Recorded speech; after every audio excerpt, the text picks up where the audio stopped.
भैया हमारे आए कृष्णा मुरारी भैया, कृष्णा मुरारी बार बार लगातार धूम मचा दिए भाई महफिल में, वही छाया हुआ नाम देवभक्त पार्टी कृष्णा मुरारी कहना कहने वाले आगे हमारे रमेश पाठक जी की तरफ से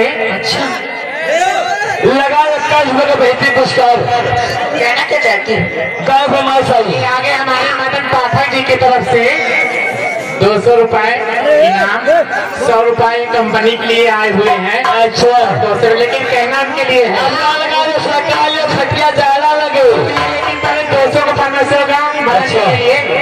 अरे की जई पे चली,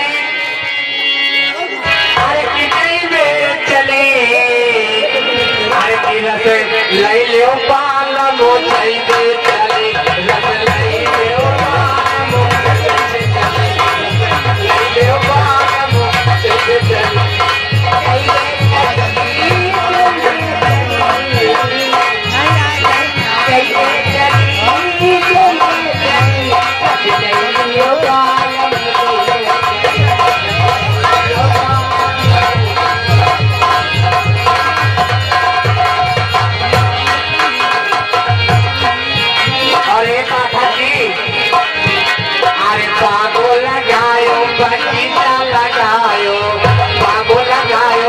बगीचा लगायो एक एक नेनुआ में, पाठक जी अरे एक एक नेनुआ में 9 कली लगलई लियो काल में चई पे चली।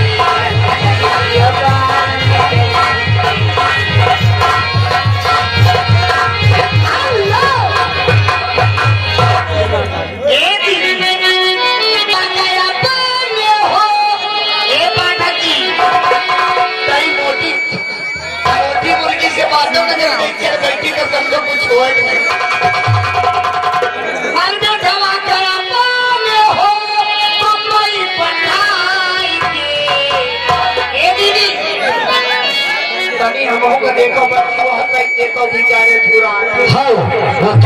आगे अशोक गुप्ता भैया लखनऊ इलेक्ट्रॉनिक, अच्छा अशोक गुप्ता लखनऊ इलेक्ट्रॉनिक अच्छे रहने वाले हैं। 21 रुपए का बेहतरीन पुरस्कार है हमारे अशोक गुप्ता के लिए। कोई भाई झटका मारो।